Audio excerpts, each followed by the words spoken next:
बिस्मिल्लाहिर्रहमानिर्रहीम। अस्सलामु अलैकुम वरहमतुल्लाहि वबरकातुहू। अल्लाह तबारक ताला हम सब पर अपनी रहमतें और बरकत नाज़िल फरमाए। आज 16 मार्च सन 2023 जो है, हमने पिछले चंद असबाब जो हैं वो लफ्ज़ कुरान को एक्सप्लेन किए। आज बाकायदा तौर पे कुरान का आगाज़ चूँकि सूरह फातिहा से होता है तो सूरह फातिहा से हम आगाज़ करते हैं। फातिहा इसका जो मादा है फातिहा है, इसका मतलब खोलना आमतौर पे गिना जाता है। इसका एक मतलब फैसला करना भी। तो ये किताब कि ये सूरत जो है ये फैसला करने वाली है कि आपने आगे बढ़ना है तो किस नीयत से बढ़ना है। सिर्फ सवाब के लिए, अच्छे लहजे में पढ़ने के लिए कि पता लगे वाह वाह वाह कारी साहब ने तो कमाल कर दिया, भाई एक सांस में सारी सूरत ही पढ़ दी, तो कुछ समझ आया, समझ से मैंने कुछ नहीं। ये फैसला आपने करना है कि उसको समझ के लिए आगे बढ़ना है या बगैर समझ के पढ़ना है। इस लफ्ज़ की मज़ीद तफसील जो है वो आगे जो सूरह आएगी उसमें होगी। इस सूरह मुबारक को एक ख़ास एजाज़ भी हासिल है। आप आज जो किताबें देखते हैं ना लिखी जाती हैं तो उनके शुरू में प्रीफेस होता है, जिसको क्या कहते हैं, दिबाचा। दिबाचा एक आध सफ़े का पढ़ कर आप अंदाज़ा करते हैं कि आपके लिए ये किताब मुफीद है। ये कुरान से पहले दुनिया में इसका तसव्वुर भी नहीं था। कुरान ने ये दिबाचे का तसव्वुर दिया है जिसको प्रीफेस कहते हैं। चैप्टर्स और पता नहीं बड़ा बड़ा कुछ आपको आइंदा इंशाल्लाह बताता जाऊंगा। तो अब दूसरी इसको जो एजाज़ हासिल है वो ये है कि ये पूरे कुरान का खुलासा है। कुरान की 7 मंजिलें हैं तो इसकी 7 आयात हैं। हर आयत जो है वो एक मंजिल का भरपूर और जामे तरीन खुलासा है।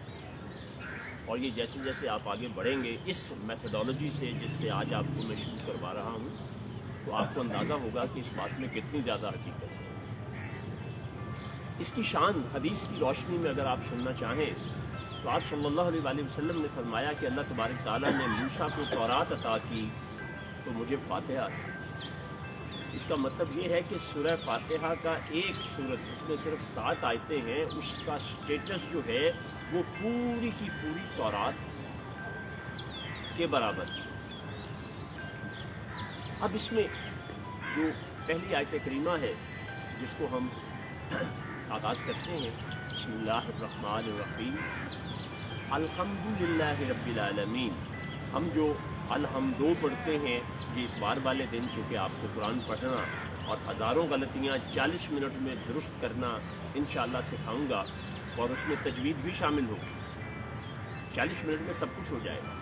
Action speaks louder than words. 40 minute खर्च करके तो देखिए, जो आपका दिन है ना 24 घंटे का, उसमें 1440 मिनट होते हैं, तो सिर्फ 40 मिनट खर्च कर दीजिए, आपका कुरान दुरुस्त हो जाएगा।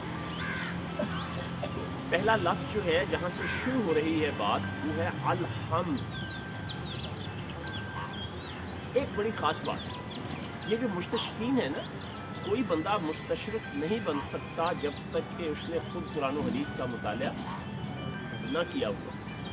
वो कहते हैं कि ये कैसी किताब है, कैसा अल्लाह नहीं है आपका कि वो अपनी तारीफ़ें खुद करता है। आपके पास इसका लॉजिकल जवाब होना चाहिए। उसने ये किताब अपनी तारीफ के लिए नहीं बनाई है, उसने हमें एक मैनुअल दिया है कि हमने ज़िंदगी कैसे गुजारनी है। तो उसने अपने बंदे को सिखाया कि इस तरह से कहो।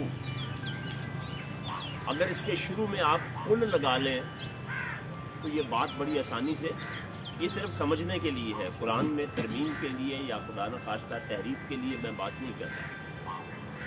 तो ये जो लफ्ज़ अलहम्द है ये ज़रा मुझे बार कर दें।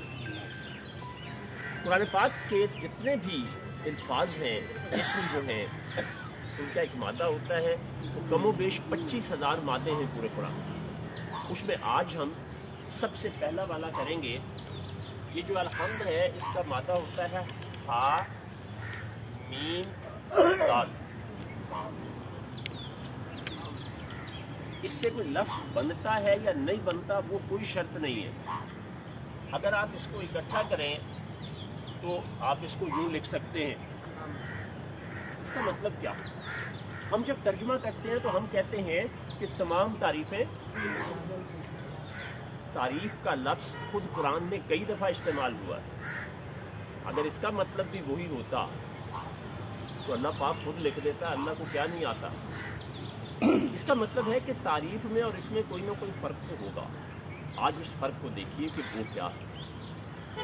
کیونکہ اگر آج آپ نے پہلا لفظ سمجھ لیا اور ساتھ لے کے چلے گئے تو پھر انشاءاللہ والناس تک تو زندگی نہیں ہوگی. لیکن اللہ چاہے تو کچھ کر سکتا ہے. لیکن ہم انسانی زندگی کے، میں خاص طور پہ اپنی زندگی کو دیکھوں تو پتہ نہیں بقرہ بھی مکمل کر پاؤں گا کہ نہیں.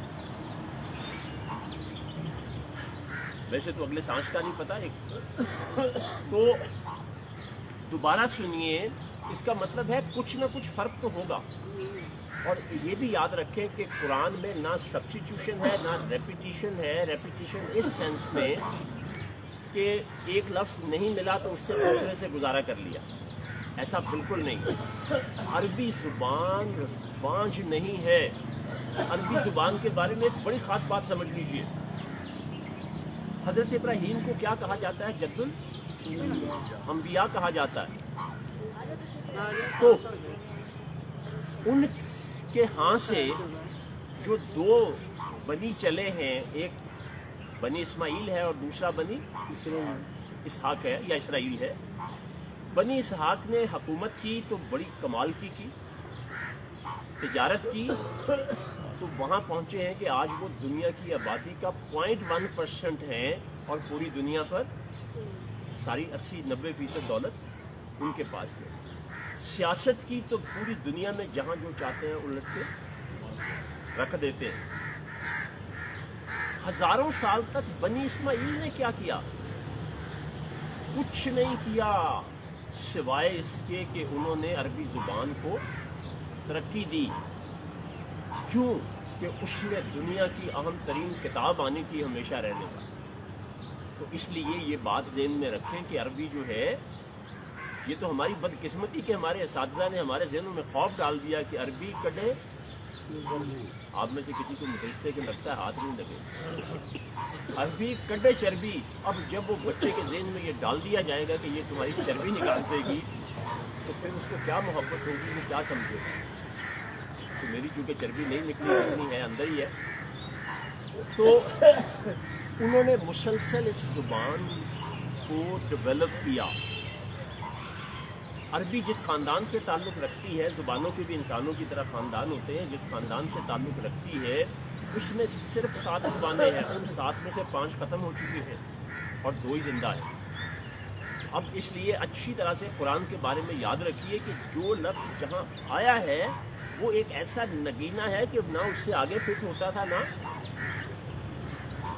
اب آپ کے ذہن میں سوال پیدا ہو رہا ہوگا، یہ باتیں تو ٹھیک ہیں لیکن آپ جو فرق بتانا چاہ رہے ہیں وہ ہمیں واضح بھی تو کریں.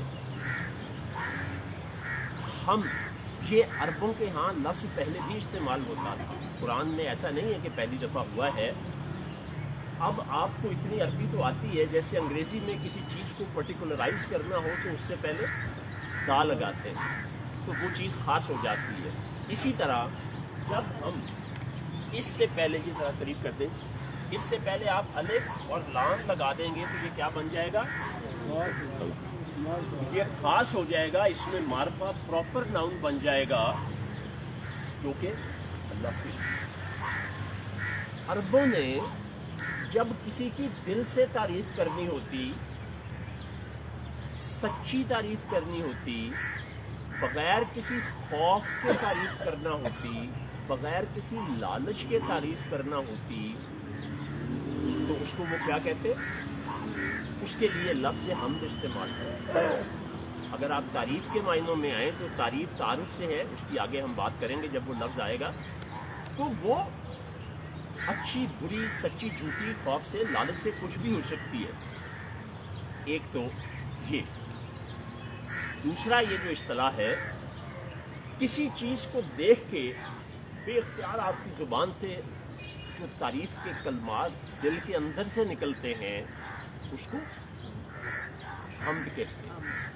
किसी बनावट की ज़रूरत नहीं है, बेख्तियार आपको वाह सुभान अल्लाह, कोई लजीज खाना आ गया, कोई दरख्त, कोई फूल, कोई और कुदरत की चीज़ आपके सामने आ गई, तो उसके ऊपर जो बेख्तियार आपके दिल से उठने वाले लफ्ज़ हैं जज्बात के साथ, उसको अरबी में हम्द कहते हैं। तो इसलिए याद रखें कि हम्द जो है वो अल्लाह के लिए मखसूस है। तारीफ़ किसी की भी हो सकती है, लेकिन ये सच्ची तारीफ़ जो है वो सिर्फ अल्लाह की हो सकती है। तो इसीलिए अल्हम्दुलिल्लाह जो है, अब हम अगले क्लास में लफ्ज़ अल्लाह जो है उसको बयान करेंगे। और आप जो सुन रहे हैं कि इसको मीडिया पे, और आप सब भी लफ्ज़ अल्लाह का मतलब ज़रा ढूंढ कर आइएगा। जब मेरे और आपके नाम का मतलब हो सकता है, तो कैसे मुमकिन है कि लफ्ज़ अल्लाह का कोई मतलब ना हो। बहुत शुक्रिया।